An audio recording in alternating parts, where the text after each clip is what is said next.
இன்றைய திருப்பலி வாசகங்கள். பொதுக்காலம் 8ஆம் வாரம் சனி. முதல் வாசகம். வழுவாதபடி உங்களை காக்கவும் மாசற்றவர்களாய் நிறுத்தவும் வல்லவர் கடவுளே. திருத்தூதர் யூதா எழுதிய திருமுகத்திலிருந்து வாசகம்.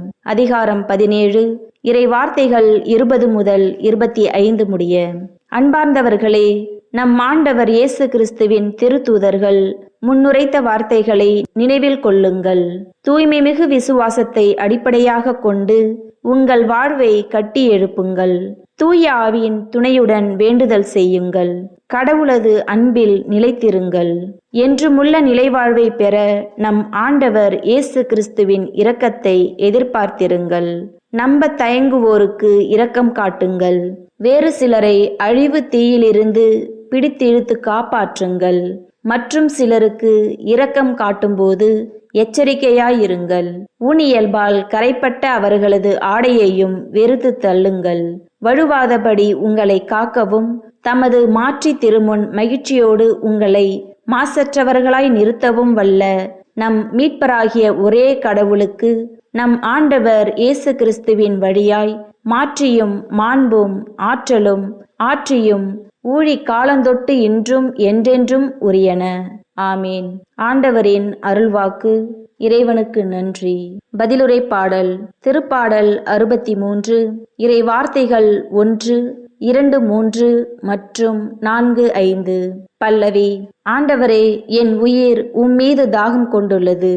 கடவுளே, நீரே என் இறைவன், உம்மையே நான் நாடுகின்றேன். என் உயிர் உம்மீது தாகம் கொண்டுள்ளது. நீரின்றி வறண்ட தரிசு நிலம் போல என் உடல் உமக்காக ஏங்குகின்றது. பல்லவி. ஆண்டவரே, என் உயிர் உம்மீது தாகம் கொண்டுள்ளது.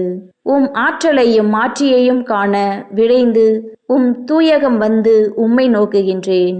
ஏனெனில் உமது பேரன்பு உயிரினும் மேலானது. என் இதழ்கள் உம்மை புகழ்கின்றன. பல்லவி. ஆண்டவரே, என் உயிர் உம்மீது தாகம் கொண்டுள்ளது. என் வாழ்க்கை முழுவதும் இவ்வண்ணமே உம்மை போற்றுவேன். கைகூப்பி உமது பெயரை ஏத்துவேன். அறுசுவை விருந்தில் நிறைவடைவது போல என் உயிர் நிறைவடையும்.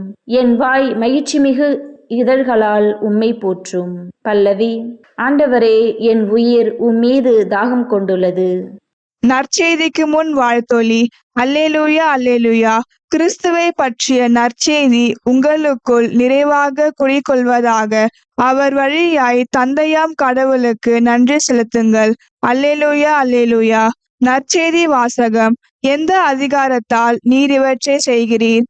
மார்க்கு எழுதிய தூய நற்செய்தியிலிருந்து வாசகம். அதிகாரம் 11, இறை வசனங்கள் 27 முதல் 33 முடிய. அக்காலத்தில் இயேசுவும் அவருடைய சீடர்களும் மீண்டும் எருசலேமுக்கு வந்தார்கள். இயேசு கோவிலில் நடந்து கொண்டிருந்த போது தலைமை குருக்கள், மறைநூல் அறிஞர்கள், மூப்பர்கள் ஆகியோர் அவரிடம் வந்து, எந்த அதிகாரத்தால் நீர் இவற்றை செய்கிறீர்? இவற்றை செய்ய உமக்கு அதிகாரம் கொடுத்தவர் யார் என்று கேட்டனர். இயேசு அவர்களுக்கு மறுமொழியாக, நானும் உங்களிடம் ஒரு கேள்வி கேட்கிறேன், நீங்கள் மறுமொழி கூறுங்கள்.